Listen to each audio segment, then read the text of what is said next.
아, 오늘이 벌써 그 11월 마지막 주가 되겠고요. 또 제가 말씀드리지만 이제 성탄절이 4주 전부터는 이제 대림절 또는 대강절로 지킵니다. 영어로 말하면 이제 애드번트라는 단어를 씁니다. 그래서 애드번트라고 하는 것은 이제 도래한다, 도착한다 이런 뜻입니다. 그래서 우리가 예수님의 오실 길을 잘 준비할 수 있는 그러한 시간들 되시기를 축복합니다.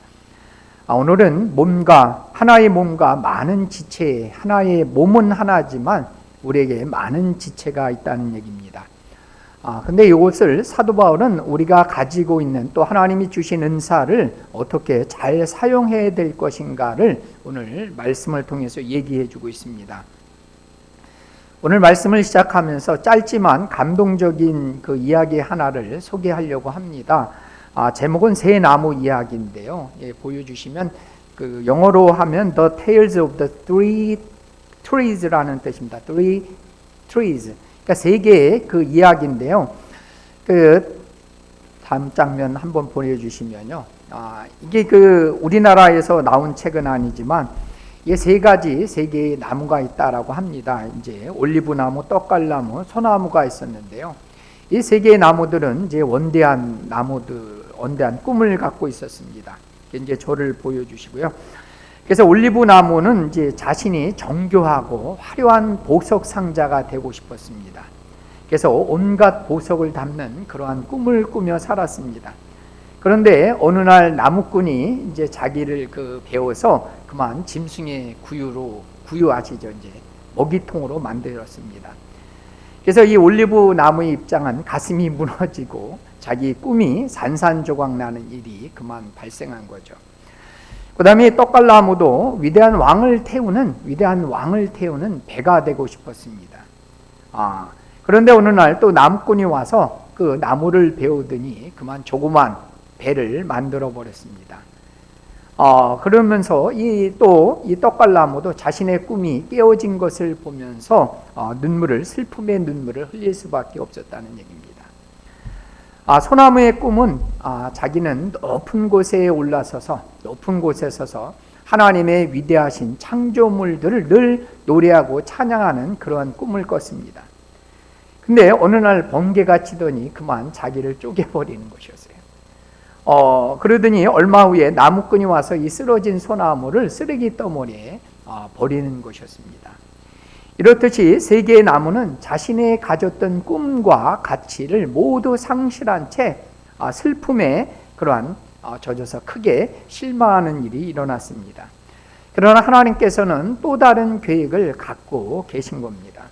그래서 오랜 시간이 흘러서 요셉과 마리아는 이제 아기를 낳기 위해서 이제 여관을 찾았지만 있을 곳이 없어서 그만 마구간에 가서 이 아기 예수님을 어디다 놨어요? 그 구유에다가 누일 수밖에 없었습니다. 이 구유는 올리브 나무로 만들어진 그러한 그 구유였습니다. 그래서 올리브 나무는 세상에서 가장 귀한 보물을 담고 싶은 그의 꿈은 그의 가장 귀한 분 예수님을 담는 그러한 그릇이 되었다는 얘기입니다. 그리고 또 후에 예수님이 이제 자라서 호수 건너편으로 건너가고 싶었습니다. 근데 예수님은 크고 웅장한 배를 차지 아니하시고요. 작고 초라한 배를 타고 이제 호숫가를 건너게 되었습니다. 이 배는 떡갈나무로 만들어진 배였다는 겁니다. 그래서 떡갈나무는 만왕의 왕을 태우는 그러한 역할을 감당했다는 얘기입니다. 오랜 후에 다시 예수님께서 이제 십자가에 달려 죽으실 때가 닿았습니다. 로마의 군인들은 이제 십자가를 찾기 위해서 쓰레기 더미를 뒤져보니까 그만 이제 쪼개진 나무가 있었습니다. 그래서 그 나무를 가지고 십자가를 만들고 예수님을 달게 했습니다. 그래서 이 소나무는 누구보다도 그 저주의 상징이 아니라 모든 사람들을 구원하고 다시 생명을 주는 그러한 역할을 감당하는 십자가로 다시 쓰임받게 되었다는 얘기입니다. 그래서 똑같은 나무였지만 각자의 그 쓰임에 따라 자신의 꿈을 이루지 못한 것 같지만 하나님께서 그들의 꿈을 사용하셔서 가장 귀하고 복된 일에 사용했다라고 하는 얘기입니다. 여러분, 우리 인생에도 보면 살아가는데 여러 가지 많은 것들이 필요하지만 크게 저는 두 가지 필요성, 두 가지 필요에 대한 부분을 얘기하려고 합니다. 사람은 내가 어디를 가든지 내가 필요하며 가치 있고 유용한 사람이 되는 겁니다. 어떤 사람이 되는 거예요? 가치 있는 사람이, 유용한 사람, 정말 필요로 하는 사람이 되는 겁니다. 그리고 또 하나는 내가 소속감이 있는 겁니다. 내가 거기에 속했다는 거죠. 그래서 내가 어디 부분에 속했다는 것은 그만큼의 우리에게 뭘 가져다 줍니까? 안정감을 줘요. 평안함을 가져다 준다는 겁니다. 이렇게 가치 있고 쓸모 있고 내가 그 안에 소속되어 있다는 것, 그것은 내가 매우 소중한 사람이라는 얘기예요. 그래서 우리는 그 소중한 사람, 귀중한 사람을 영어로 줄여서 뭐라 그래요? VIP라고 합니다. V, 그죠? Very important person이 되는 거예요. 그래서 우리 모두는 아주 소중하고 귀중한 사람들이에요. 그래서 우리 옆에 계신 분들하고 인사해 보겠습니다. 우리 집사님은, 권사님은, 우리 장로님, 목사님은 매우 귀중한 사람입니다 라고 인사 한번 해보겠습니다. 옆에 보시면서 우리 집사님은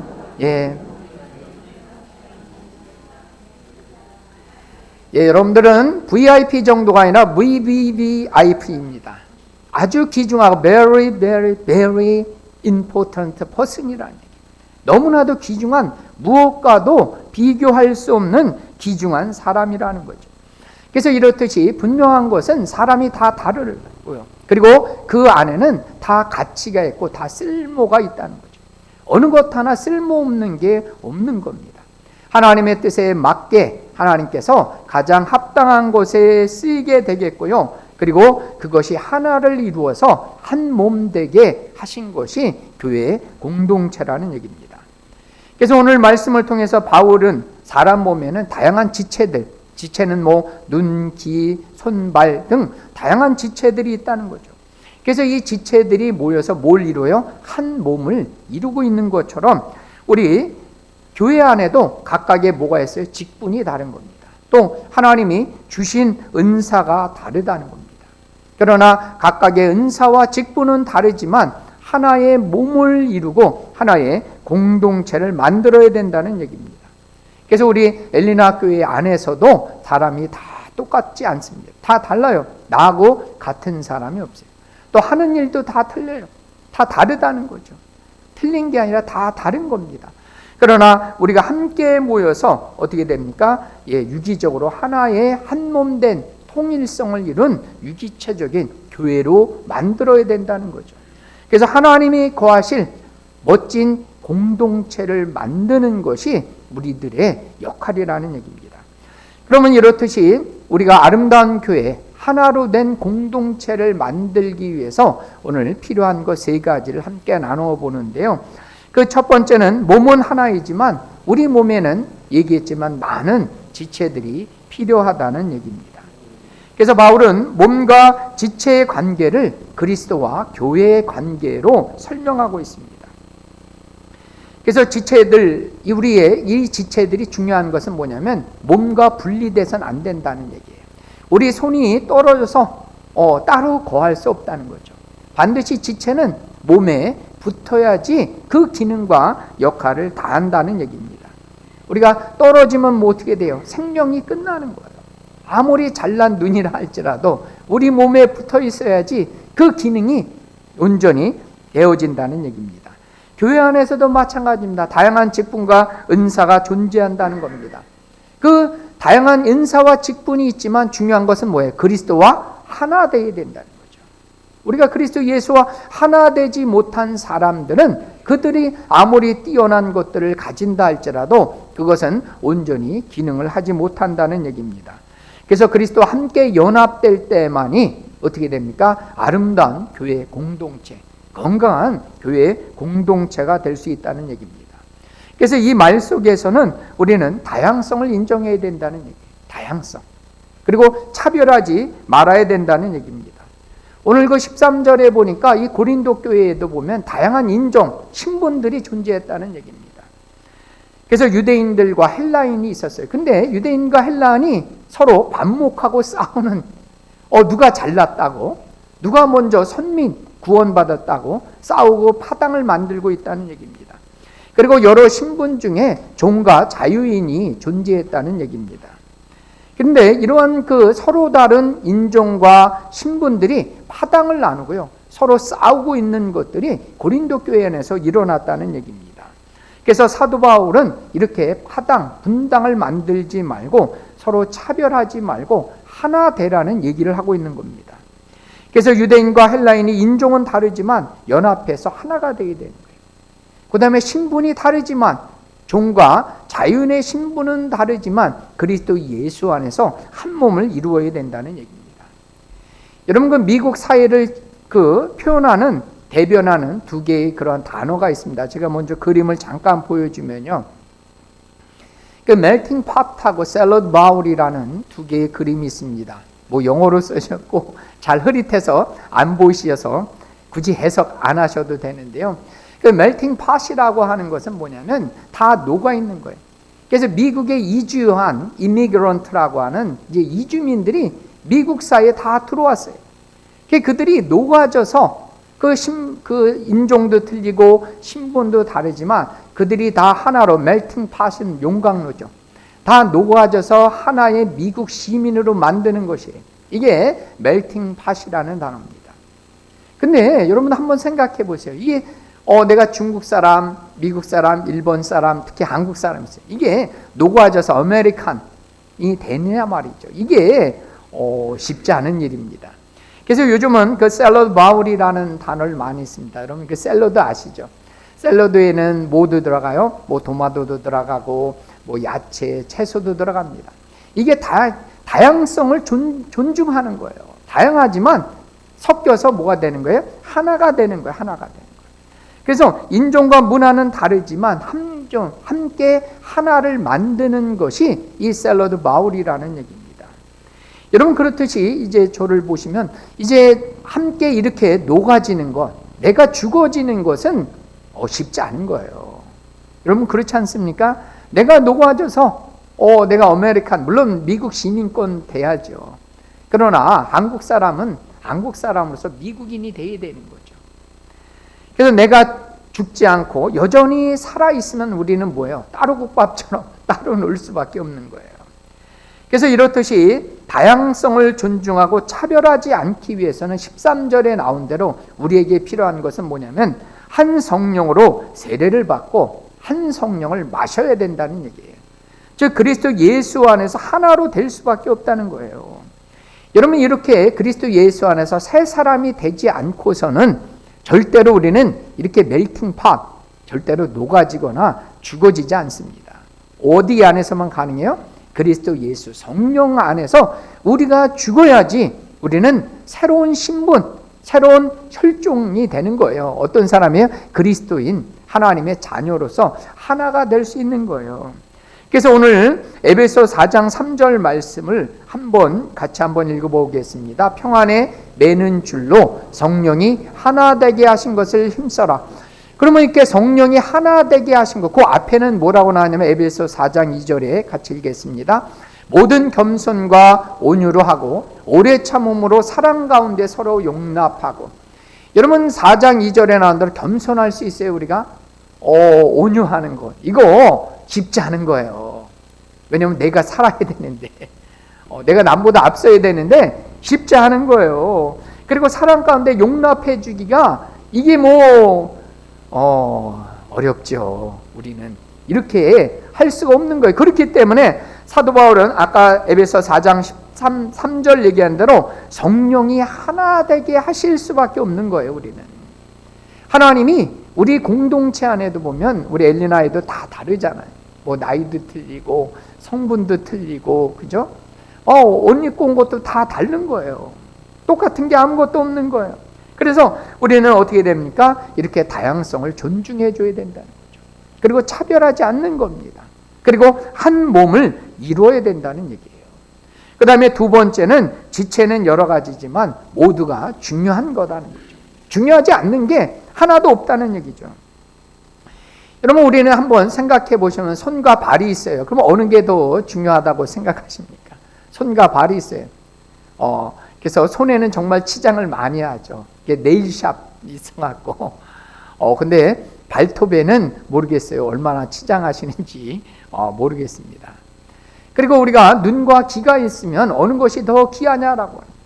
그래서 이 눈이 더 일반적으로 소중하다, 귀중하다라고 생각하시죠. 바울은 겉으로 드러나는 것, 우리가 눈은 겉으로 드러나는 거죠. 손도 마찬가지죠. 이 발에 비해서 이 손이 더 많이 드러나게 됩니다. 눈도 더 많이 드러나게 된다는 거죠. 근데 이것을 비교해서 어느 것이 더 우월하느냐, 어느 것이 더 열등하느냐 이렇게 생각해서는 안 된다는 얘기입니다. 그래서 이렇게 손과 발, 또 우리가 또 눈과 귀는 이것은 뭘 의미하냐면 결국 하나님이 우리에게 주신 은사를 비유적으로 바울이 말하고 있다는 얘기입니다. 그것은 뭐냐면 교회 공동체 안에는 이 눈과 귀가 다른 것처럼 하나님께서 어떻게 하셨어요? 각기 다른 은사를 주셨다는 겁니다. 어느 것이 더 우월하거나 열등한 것이 없다는 얘기입니다. 오히려 하나님께서는 더 연약한 지체에게 존귀를 더하시고요, 더 아름다운 것을 씌워주셨다고 얘기했어요. 오늘 말씀에 나옵니다. 하나님이 어떻게 하세요? 연약한 지체에게 더 아름다운 것을 씌워주시고 하나님이 존귀를 더하게 하시는 것이 하나님이시라는 거예요. 여러분, 우리가 손과 발 잠깐 한번 보면요, 많은 사람 얘기했지만 많은 사람들이 손에다 더 많이 갖고요. 근데 발이 얼마나 소중한지 우리는 정말 발에 대해서 고마움을 못 느끼시죠. 우리에 대해서는. 근데 여러분, 발은 크고 어떻게 보면 투박해요. 그 다음에 딱딱하고 못생겼어요. 근데 여러분, 발은 투박하고 튼튼해야 돼요. 발은. 왜 그럴까요? 우리 몸을 지탱하는 데가 어디예요? 발이에요, 발. 그죠? 발이 부실하면 온몸이 무너지는 거예요. 여러분, 발이 부실하면, 여러분, 발에는 또 온갖, 한의학에서도 얘기하죠. 모든 그 감각기관들이 발에 다 있어요. 그죠? 그래서 이 발에 있는 감각기관들이 뇌에 연결이 돼서 우리 몸을 잘 지탱하고 그 다음에 바른 자세를 유지하게 하는 게 발의 기능이에요. 근데 여러분, 참 아이러니컬하게 이제 중국에서 물론 강희제 때 이게 없애졌다고 합니다. 그 중국에서는 예로부터 전족이라는 걸 했어요. 전족 아시죠? 발을 싸매서 작게 만드는 거예요. 그래서 최고의 미인이 몇 센치 되시는 줄 아세요? 발의 길이가 10cm로 만든 거예요. 10cm로. 여러분, 이렇게 작을수록 미인이라는 거예요. 이게 얼마나 악습이에요, 이거는. 여자들에게 엄청난 고통을 주는 거예요, 이거는. 근데 그걸 미인이라고 여긴다는 거죠. 그래서 여러분들, 이 발은 오히려 크고 건강해야 되는 거예요. 튼실해야 되는 거예요. 여러분, 곰이 왜 힘이 센지 아시죠? 발바닥이 커서 그런 거예요. 그리고 우리 몸에서 실제적으로 보면 가장 따뜻하게 잘 감싸줘야 될 기관이 어딘지 아시죠? 뇌에서 가장 먼 데가 어디예요? 발이에요, 발.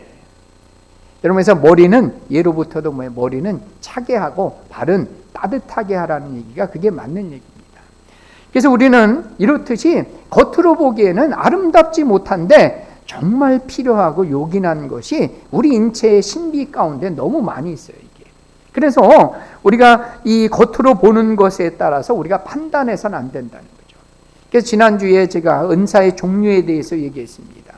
고린도전서 12장에 보면 지혜의 말씀, 지식의 말씀, 병 고치는 거, 능력 행하는 거, 이런 것들은 성령에 나타난, 겉으로 나타난 거예요.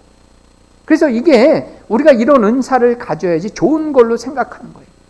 근데 반면에 로마서 12장에 나오는 은사들은 뭐였어요? 기억나시는지 몰라. 로마서 12장은 섬기는 것, 위로하는 것, 긍휼히 여기는 것, 이런 은사예요. 그러면은 우리는 겉으로 드러나는 화려하고 큰 은사를 기대할 수는 있어요. 그러나 실제적으로 더 필요하고 요긴한 것이 뭐예요? 사람의 마음을 알아주는 거예요.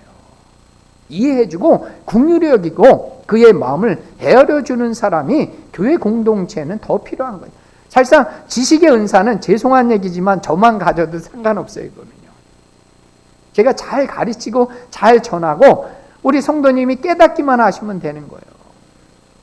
우리에게 실제적으로 필요한 건 뭐예요? 눈에 보이지 않는 서로를 긍휼히 여겨주고 잘 섬겨주는 사람이 어떻게 보면 교회 공동체는 더 많이 필요하다는 얘기입니다. 그래서 오늘 본문의 24절과 25절 말씀을 우리 같이 한번 읽어보도록 하겠습니다. 우리의 아름다운 지체는 그럴 필요가 없느니라. 오직 하나님이 몸을 고르게 하여 부족한 지체에게 귀중함을 더하사 몸 가운데 분쟁이 없고 오직 여러 지체가 서로 같이 돌보게 하셨느니라. 아멘. 이 말씀에서 고르게 했다는 거죠. 어느 것이 우월하거나 열등하다는 게 아니에요. 그래서 하나님은 분쟁이 없고 또 연약한 지체를 서로 돌보게 하신 거예요. 그래서 내가 많이 있으면 많이 있는 것으로 채워주는 거예요. 내가 잘할 수 있는 것으로 못하는, 조금 더 하지 못하는 것들에 대해서 채워줘서 함께 고르게 하는 거예요. 그래서 함께 즐거워하는, 함께 성장하는 그것이 바로 은사를 주신 이유라는 얘기입니다. 우리도 그렇잖아요. 연약한 지체에게. 그래서 그 선진국일수록요, 이 장애우들에 대한 그 대우가 높은 거예요. 그리고 저도 참 많이 놀랬던 게, 저는 옛날에 그 애완견을 키우는 거, 반려견을 키우는 거에 대해서 그렇게 깊이 생각을 안 했는데요. 그 간디가 얘기했다라고, 간디 아시죠? 간디가 얘기하기를 선진국일수록 그 짐승에 대한 대우를 더 어떻게 하느냐에 따라서 선진국의 기준이 거기에 있다, 이렇게 얘기했더라고요. 저는 짐승까지도 저는 잘 모르겠습니다만, 결국은 선진국일수록 연약한 지체를 잘 돌볼수록 그것이 선진사회가 되는 거예요. 교회 공동체는 하물며 어떤 공동체가 되어야 되느냐라고 하는 얘기죠. 그래서 연약한 지체에게 하나님이 존귀를 더하사 더 아름다움을 씌워준 것이 왜냐하면 그만큼 하나님이 돌보시는 사람이라는 얘기예요. 돌보시는 존재이기 때문에 그렇다는 거죠. 그래서 우리 엘리나 공동체도 이제 어떻게 합니까? 내가 가진 것으로 이제 채워주시면 되는 거예요. 그것이 무엇이든지 간에 내가 가진 것, 섬기는 사람은 섬기는 것으로, 저는 말씀을 통해서 잘 공급해 주는 거예요. 그래서 그것이 내가 가진 것으로 부족한 것을 채워줌을 통해서 함께 그죠? 서로 행복하는 건강한 공동체. 그래서 이것을 에베소 4장에는 상합하고 연합해서 그리스도의 아름다운 몸을 세워가는 것이 교회의 공동체인 줄 믿습니다. 우리 엘리나 교회도 이렇게 서로 세워주고 상합하고 연합해서 아름다운 교회 공동체로 만들어 나가시기를 예수님의 이름으로 부탁을 드립니다.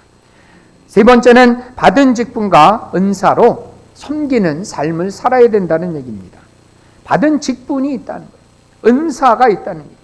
그래서 교회 안에서는 다양한 사역을 위해서 하나님께서 뭘 주셨냐면 두 가지를 주셨어요. 그것은 직분을 주셨어요. 직분. 두 번째는 그 직분을 감당할 수 있도록 뭘 주셨어요? 은사를 주셨어요. 은사를.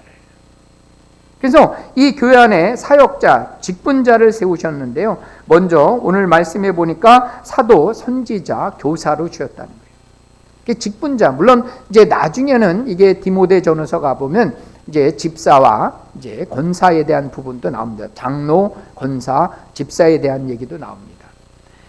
근데 이 고린도전서에는 특별히 세 가지 직분을 먼저 얘기하게 됩니다. 사도와 선지자와 교사로 세우셨다는 거죠. 그리고 이러한 그 직분을 감당하기 위해서 하나님은 뭘 주세요? 능력을 행할 수 있도록 은사를 다르게 주셨어요. 그래서 오늘 말씀해 보니까 능력, 병 고치는 은사, 그 다음에 서로 돕는 것, 다스리는 것, 각종 방언을 말하고 방언을 통역하는 은사를 주셨다는 거죠.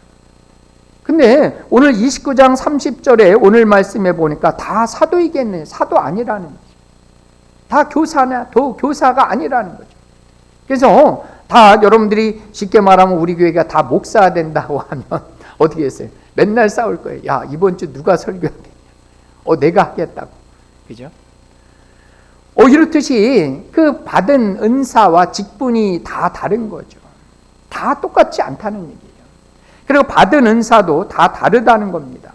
그러면 이렇게 받은 은사와 직분이 다르다라고 하는 것은 결국 교회에도 다양한 은사와 직분이 존재한다는 얘기입니다.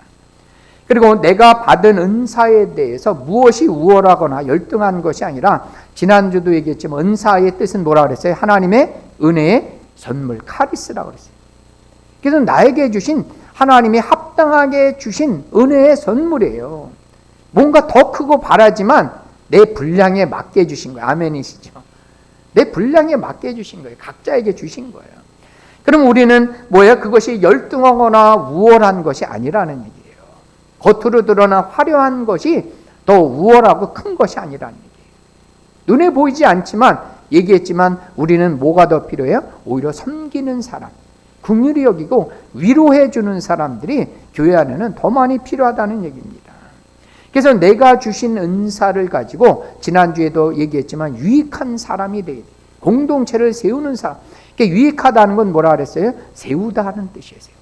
교회를 건강하게 세우는 그런 사람들이 돼야 된다는 거예요. 뭘 가지고요? 나에게 주신 직분을 가지고.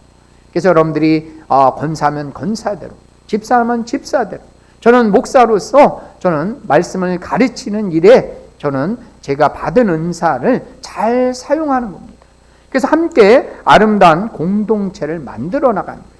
그러면서 오늘 이 은사에 대해서 이 사용을 어떻게 할 것이냐를 결론을 주면서 31절에 사도 바울은 그렇게 얘기합니다. 우리 31절 말씀을 같이 한번 읽어보겠습니다. 너희는 더욱 큰 은사를 사모하라. 내가 또한 가장 좋은 길을 너에게 보이리라. 아멘.